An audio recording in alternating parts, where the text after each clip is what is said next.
In just a couple days, the absolute banger of Steve Garcia versus David Onama takes place at the UFC Apex, and we're going to go through the card and give you a prediction and your best bet on each fight. With Talita Alencar and Ariane Carnelossi, Talita Alencar coming off that decision win against Vanessa Demopoulos, Ariane Carnelossi coming off the DQ loss to Kiara Rodriguez. And in this fight, I don't know, it's very weird. I mean, I see why it's the first fight on the card. Talita Alencar is probably going to win this fight, but she's like a negative 400 on the books, and I would never put her in any parlays or even try to snipe out a method on this fight. I mean, you could maybe look for a submission because Carnelossi is susceptible to being controlled on the ground for 10 plus minutes in a 3-rounder. I don't know. I wouldn't take it. I mean, I could probably see Alencar just getting the takedowns and then riding out a decision here.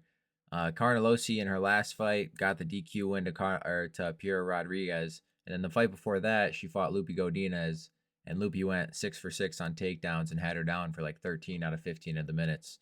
So I mean, I don't put Alencar on any level of Lupi Godinez, but I think Alencar can probably have some sort of skill set to get Carnelossi down, and ultimately win the minutes and find the win on this fight. So I'm going to take Talita Alencar for this one. Next up in the men's welterweight division, we got Philip Rowe taking on Suk-Young Ko. And this is a weird matchup. I think I'm really into Suk-Young Ko after his last outing against Oban Elliott. Showed pretty decent striking, very good grappling, and a lot of top control. And he's very technically sound, although defensively, he does leave his chin up sometimes. And against a lengthy guy like Philip Rowe, it could be a little sweaty, but ultimately I think he's going to come in here and probably look for a takedown. And I mean, Philip Rowe is very okay with pulling guard. He's been taken down in almost every UFC fight he's ever been in. And I think Suk-Young Ko is probably going to take Philip Rowe down and just ride him out for 15 minutes. Could he find a finish? Maybe, but I mean, I don't know. Philip Rowe coming off that crazy TKO win to Angelusa after getting whooped and knocked down in the first round. And I mean, yeah, and Angelusa is pretty short himself too. So I mean, if a guy like Angelusa is giving you the fight of your life in an absolute war, I think Ko comes here and it makes this look pretty easy. So give me Ko.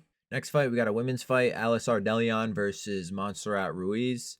Montserrat Ruiz coming off a big layoff, very chinny. All of her 4 losses, in fact, are to KOs. Alice Ardelian, not too hot of UFC performances as well. I mean, she had that split decision loss or win. No, it was a loss to Shauna Bannon. And then she fought Melissa Martinez, lost a decision there. Then she fights Rando Santos and wins there. In somewhat of a weird fight. And I mean, she comes into this fight at a negative 400, and I can't warrant that at all. I mean, Montserrat Ruiz has been knocked out in all 4 of her losses. And do I think that Ardelian could probably put some hands on her? Yeah. But I mean, for negative 400, I'm going to have to at least sprinkle something on Ruiz to come out here and probably put him a rawer pace on Ardelian and either, live by the sword or die by the sword. So I'm just going to take Ruiz here. Not too confident on it. I mean, I would skip this fight personally. Next up, pretty good scrap in the women's bantamweight division. I actually like this fight a lot with Ketlin Vieira versus Norma Dumont. Norma Dumont was negative 165, negative 170 favorite. Now she's sliding down to a negative 200 mark. And I think it's pretty justified. I think this is a really good matchup for her. Ketlin Vieira is a super tough girl, especially if she does get taken down. She's pretty good on the ground, but she has a very heavy pressure boxing style. And if Norma Dumont stands in the pocket and isn't really throwing too much volume, I could see Ketlin getting the better over there.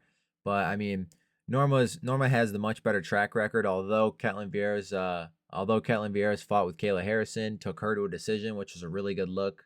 But I just think Norma Dumont's gonna out volume Ketlin Vieira, stick and move a lot.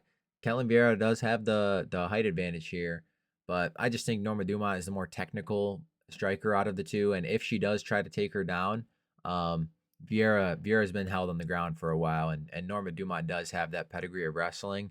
So I'm gonna go with Norma Dumont here. Next up in the middleweight division, we got Dante Johnson, the former Dana White Contender Series heavyweight, who's coming down to a middleweight, taking on Cedric Dumas. Dante Johnson coming in a crazy favorite. And it's pretty warranted. I don't think this fight needs too much talking. I mean, I think the big thing is, can Dante Johnson close the distance on Cedric Dumas? They say that it's 6 foot to 6'2" in this fight, but I don't think that's the case at all. I think Dante Johnson's more of like 5'10", 5'11", and I think Dumas is like 6'4".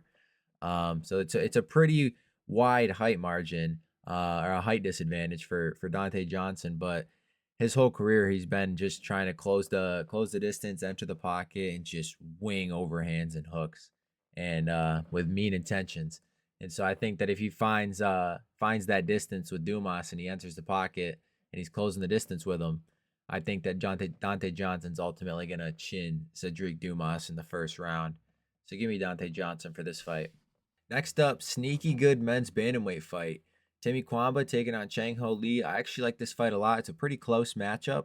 I'm gonna have to side with Chang Ho Lee though on this one, just because he does have the grappling edge here.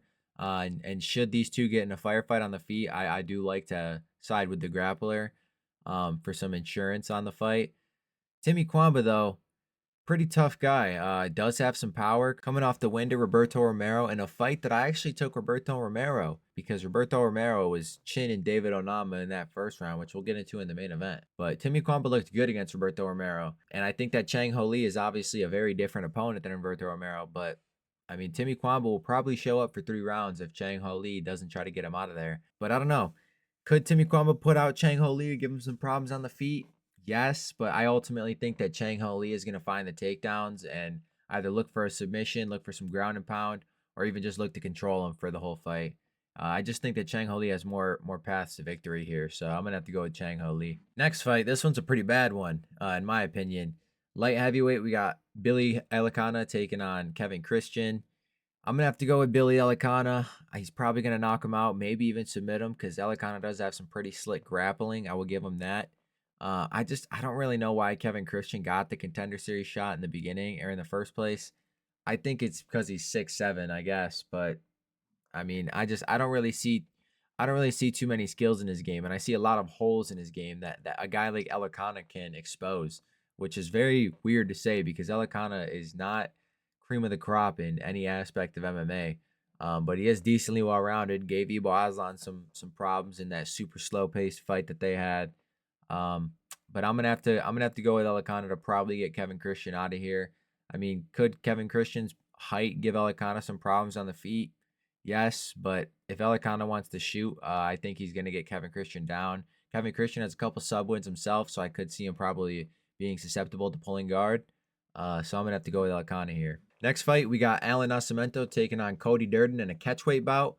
I'm gonna have to go with Alan Nascimento here, just like the last fight, or the 2 fights ago. Alan Nascimento has the severe grappling advantage here, and I'm gonna have to pick him for that reason. He's a very good grappler. I took him against Jafo Filho. Filho is a very good round one fighter. Alan Nascimento was able to weather that storm, and then the next 2 rounds he was just dominating Filho on the ground. And I ultimately think that's what we see here in a guy like Durden, who is pretty good at negating submission offense. He has pretty good submission defense himself, but Durden is, I mean, how old is he? Durden's only 32. I mean, he's still young, but he's worn a lot of damage in these last couple fights. And I mean, it begs the question if he's still got it or not. And I mean, I guess a guy like Nascimento, it's a great test, but I mean, Nascimento is legit whenever they get into the clinch or whenever they're on the ground. And if the fight gets there, I don't see how Durden finds a way to win. So I'm gonna have to take Alan Nascimento for this fight. Next fight, welterweight division, we got welterweight division, we got Charles Radke taking on Daniel Frunza. I'm gonna have to go with Charles Radke here. I think he's the better polished striker on the feet. I mean, they're both marauders, and Daniel Frunza is very okay with coming forward and throwing bombs. But I do think Charles Radke is just more polished, training with guys like Bilal, Brendan Allen, up in Chicago, and I think he's gonna come in here and probably make the more technical moves offensively against Daniel Frunza. Daniel Frunza coming off that doctor stoppage to Reese McKee. I mean, the guy is very tough, and so he is game and might be hard to put away. But I do ultimately think that Radke's going to come in here and find the knockout or just get the better of him throughout the 15 minutes. Little height advantage for Frunza here, which could get a little weird for Radke, but I mean, the reach is pretty much the same, so I don't really see that playing too much of a factor in the fight. So I'm going to have to go with Chuck Buffalo Radke here on this one. Next fight, an absolute banger featherweight fight between two very good prospects. Isaac Dalgarian taking on Yadier Delvai. The line's pretty crazy in this fight. Isaac Dalgarian's coming in at a negative 250 favorite to Yadier Delvai's plus 220. And it doesn't really make a lot of sense to me because Delvai is a very tenacious wrestler, has a lot of strength and a lot of power with his wrestling. He's just very strong. and he's been able to submit guys solely because of it. Doesn't have the most technical passes on the ground or the best jiu-jitsu, but he's able to find the back, and when he does, I mean, he has the hooks in, and he probably is gassing dudes out with his legs, and his squeeze must be tight because I mean, he's putting dudes to sleep whenever he's getting his rear nakeds locked up. Um, but Bulgarian coming in, he has great scrambling, great wrestling, really good grappling, and so I expect this fight to be a firefight. I do think that I edged Bulgarian here, and I'm probably gonna have to go with Bulgarian to out scramble Delvi and get out of any bad positions that Delvi is gonna put him in. And even on the feet, I think Bulgarian has better movement. I think he's just gonna have the better footwork. He's probably gonna be a little quicker than Delvi. But that said, I mean, if people are going to take the dog shot in Delvi, I totally respect it. I mean, Bulgarian's a very good prospect coming off that split decision. I know he's coming off a win actually, but 2 fights ago he had that split decision loss to C-Rod, which arguably could have went to him. Delvi is coming off that first round submission over Connor Matthews. So I think this is going to be a great fight to watch. Me personally, I'm probably not going to take too much on this, but I can't wait to watch it. So I'm going to have to go with Bulgarian for the pick. Next up, men's welterweight division, we got Jeremiah Wells taking on Temba Garimbo. If you showed me this fight a year ago or even 8 months ago, I would have said, why isn't Temba Garimba negative 1,000 in this fight? But then I saw his performance against Luque, and it does make me question some things. I mean, Luque rocked him on the feet and then snatched up that Darce instantly, and I don't think Jeremiah Wells is going to come in here, looking to replicate that. But Temba's been finished 4 out of his 5 losses, and it begs the question, if he's chinny, if he's just got some flaws in his grappling. I mean, I don't think Jeremiah Wells is going to come in here looking to put the jits on him, but I don't know. I mean, I see why the bookmakers have Temba Garimbo at an even price. I'm going to have to lean Temba just because I do think he's the more polished striker, especially on the feet. And I do think that Temba can also mix it up with some grappling too if he needs to. So I'm going to have to go with Temba in this one, but I'm not too crazy confident in it. Next fight, we got some big boys coming into the mix. Waldo Cortez Acosta taking on Ante De Lija. Give me Ante De Lija. But I will say, I'm not disrespecting Waldo Cortez Acosta this time. I'm not simply picking Ante De Lija to fade Waldo Cortez Acosta. I'm picking Ante De Lija because I think Ante De Lija is going to win the fight. Waldo Cortez Acosta in his last fight against Sergey showed me that he's got a great chin and is able to keep the fights at his pace. In a fight with Sergey, you would think that Sergey is going to come forward winging bombs and trying to put Waldo out, which he did. And he was able to land a couple on Waldo, but for the most part, it was Waldo sticking and moving and more so just negating damage for most of the fight. He still lost 100%, but he's able to kind of keep the fight at the pacing that he wants. And I mean, if he's able to do that against Ante De Lija, could it give him some problems? Maybe. But I mean, I do think that Ante De Lija is going to come in here and probably be better everywhere. He's going to put on the forward pressure. If he needs to grapple, he's probably got the better grappling than Waldo, although Waldo does have some good takedown defense.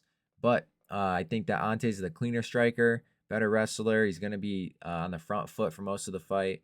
So, I mean, as long as he's not here, as long as he doesn't get slept cold, which is, always a possibility with these heavyweights, I'm going to have to go with Ante De Lija to win this fight. And for the main event, Steve Garcia taking on David Onama in the featherweight division.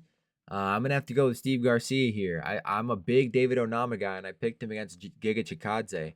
And he put on somewhat of a masterclass performance against him. Showed great cardio, is able to grapple really well. But against a guy like Steve Garcia, I think Onama's outmatched here. I mean, Steve Garcia is a real problem, and he showed that against Cater. I mean, he was close to finishing him. But Steve Garcia put on a masterclass against Cater. And, you can argue that Cater is maybe a little washed now, but I mean, Cater and Giga Chikadze are just on 2 different levels, and these are 2 different masterclasses we're comparing. And I mean, if we go back down to the prelims, David Onama was out here getting cracked in the first round on like 2 days' notice to Roberto Romero. Ended up using the grappling and his cardio ultimately to win him the fight. But, I mean, if Steve Garcia is able to put paws on you, I don't think that David Onama is going to be able to recover from it. And so I'm going to have to take Steve Garcia probably by a knockout here. Probably pretty early too. So I'm going to have to go with Steve Garcia. And that's going to do it for the predictions. Make sure you guys like, comment, and subscribe. If you want my selective bets, every single bet I'm taking on this card, make sure to hop in my Discord, linked in the description below. And you can also watch the card live with us in the Discord. But until then, we'll see you guys in the next one.